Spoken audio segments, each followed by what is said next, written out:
Halo cuy, di video kali ini Mimin akan membawakan serial komik manhwa yang baru cuy, yang berjudul Dikira Bocah SMA Biasa Ternyata Mantan Tentara Bayaran yang Berdarah Dingin. Tapi sebelum lanjut, jangan lupa sediakan kopi cuy, biar kalian gak ngantuk.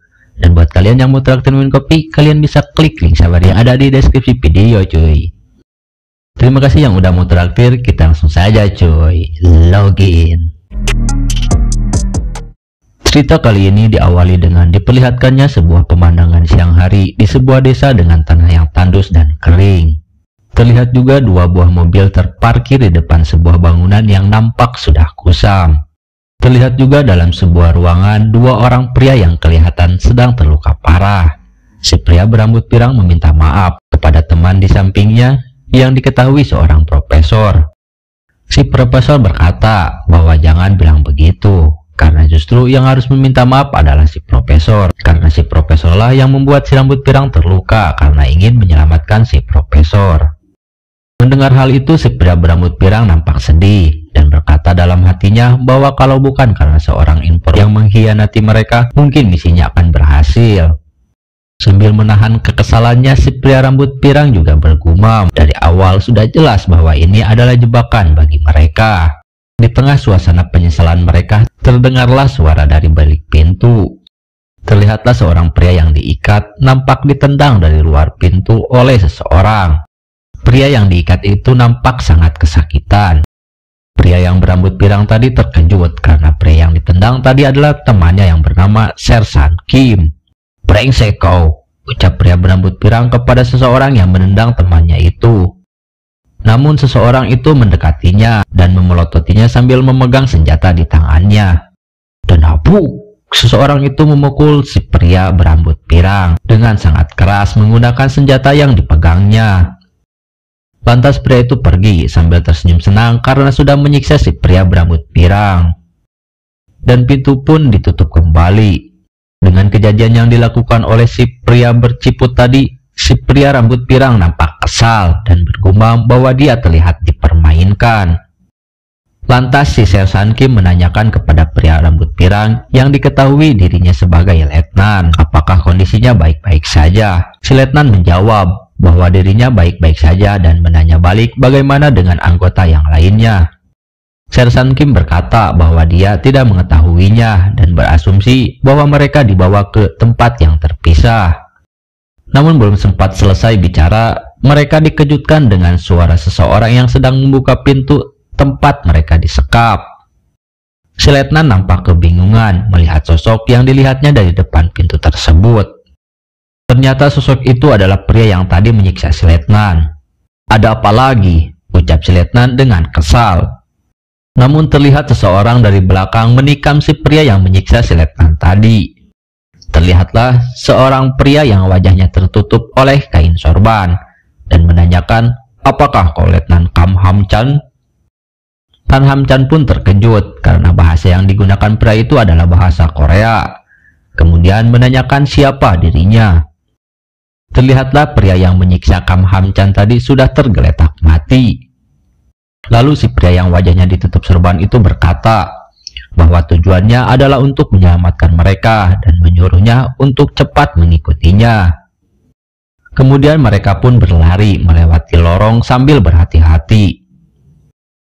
Di tengah pelariannya mereka terkejut karena melihat semua penjaga sudah dikalahkan.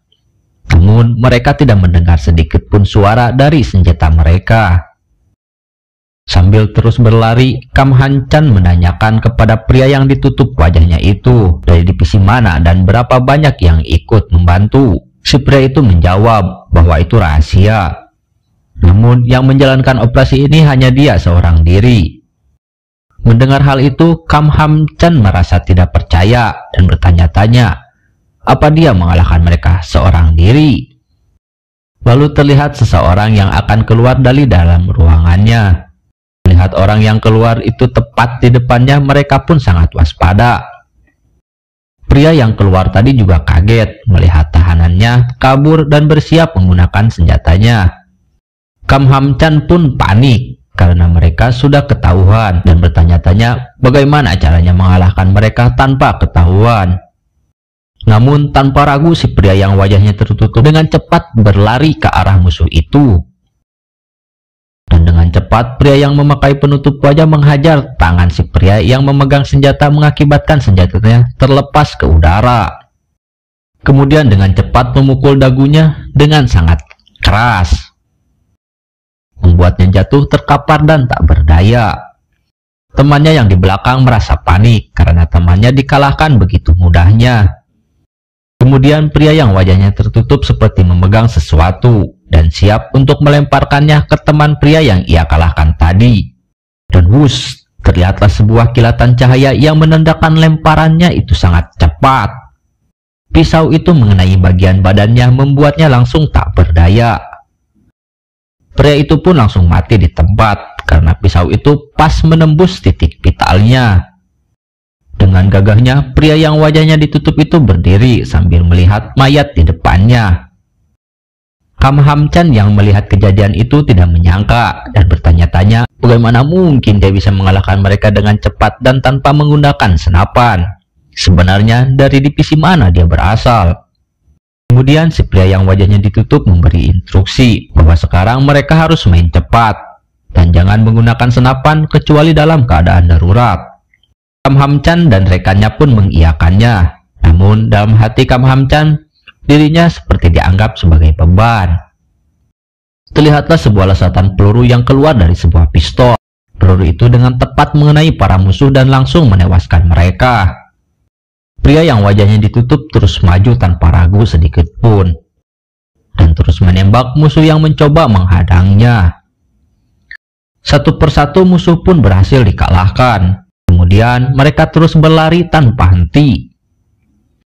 Namun nampak terdengar gemuruh orang-orang yang menandakan ada banyak musuh di depan.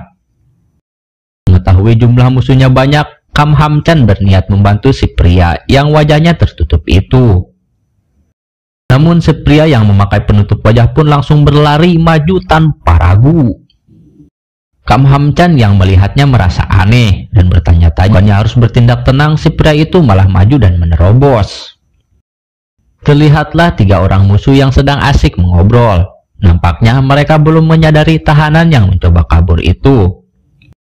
Terlihatlah si pria yang wajahnya ditutup sudah bersiap untuk menikam para musuh itu. Kemudian mulai mengeker dan menodongkan senapannya.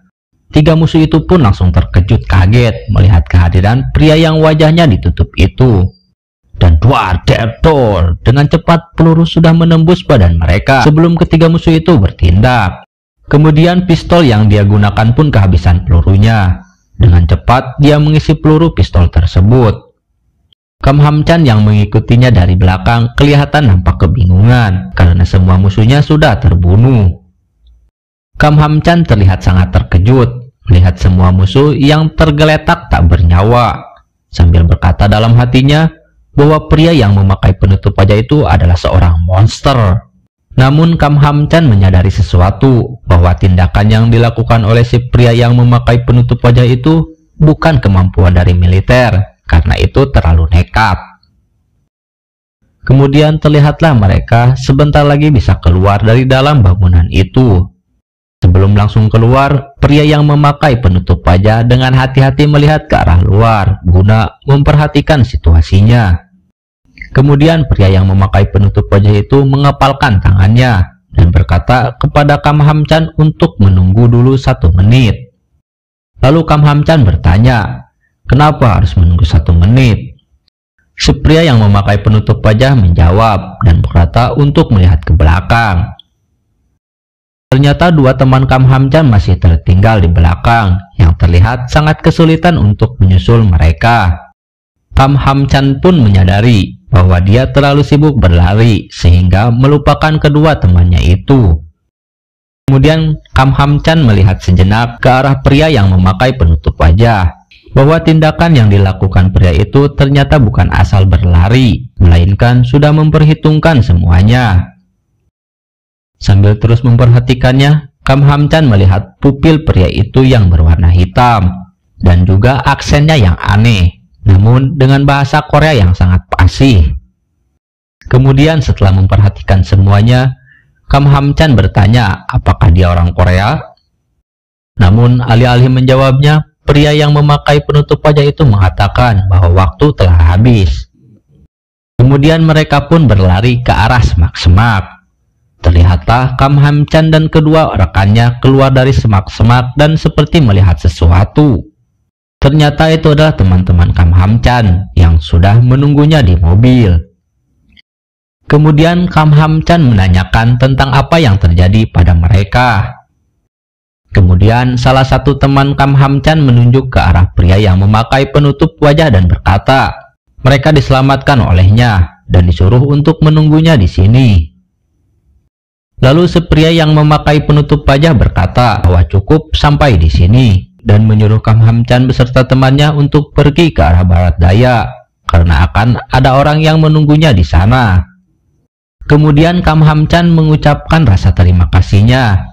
Si pria yang memakai penutup wajah berkata untuk tidak terlalu berterima kasih karena dia hanya menjalankan sesuai perintah.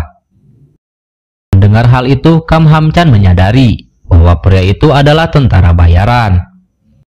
Kemudian Kam Hamchan mengulurkan tangannya dan berkata meskipun itu hanya sebuah permintaan, Kam Hamchan tetap ingin berterima kasih karena sudah menyelamatkannya juga teman-temannya. Namun pria itu tidak menjawab dan hanya melihat Kam Hamchan. Dan pria yang memakai penutup wajah itu melirik ke depan karena merasa ada sesuatu yang mendekat. Kemudian terlihatlah sebuah peluru berukuran besar yang mengarah ke arah mereka. Pria yang menutup wajahnya dan Kam Hamchan pun merasa panik mengetahui samar-samar dari sebuah suara. Menyadari adanya bahaya, pria yang menutup wajahnya dengan tegas menyuruh semuanya untuk menunduk. Dengan kondisi tubuh yang kelelahan, mereka terlihat sangat ketakutan. Dan boom, sebuah ledakan pun tercipta di dekat mereka berkumpul. Terlihatlah kondisi seseorang yang sedang berusaha untuk melihat. Ternyata orang itu adalah Kam Hamchan yang sambil menahan sakit di kepalanya. Dia menyadari bahwa ini adalah ledakan dari sebuah mortal. Kam Hamchan merasa pendengarannya terganggu akibat ledakan itu dan tidak bisa mendengar sedikit pun. Namun Kam Hamchan merasa lega melihat semua rekannya selamat dari ledakan tersebut. Kemudian Kam Hamchan mendengar suara tembakan di arah depannya. Kemudian terlihatlah 3 orang pria yang terlihat salah satu dari mereka tertembak. Kemudian Kam Hamchan menengok ke arah samping dan melihat seorang pria yang sedang menembak 3 pria tadi. Ternyata itu adalah pria yang memakai penutup wajah. Dalam hatinya, Kam Hamchan berkata, bahkan setelah ledakan, pria itu langsung bangkit dan menyerang. Terlihatlah pria yang memakai penutup wajah itu begitu sangat muda. Kam Hamchan yang melihatnya pun terdiam dan tak menyangka. Karena pria yang menyelamatkannya itu ternyata masih muda. 6 bulan dari kejadian itu telah berlalu. Terlihat suasana pagi hari yang cerah di depan sebuah gedung yang memperlihatkan orang-orang yang sedang melakukan aktivitasnya. Diperlihatkan juga sekumpulan pelajar yang duduk dengan rapi sambil melihat ke depan. Terlihat juga raut wajah para wanita yang memerah. Kemudian terlihatlah salah satu murid yang berambut pirang memasang wajah agak sedikit kesal dan bertanya-tanya, siapa orang itu? Kemudian seorang guru perempuan mengumumkan bahwa pemuda yang di sampingnya akan bergabung di kelas ini. Kemudian pemuda itu memperkenalkan namanya, bahwa namanya adalah Yu Ijin.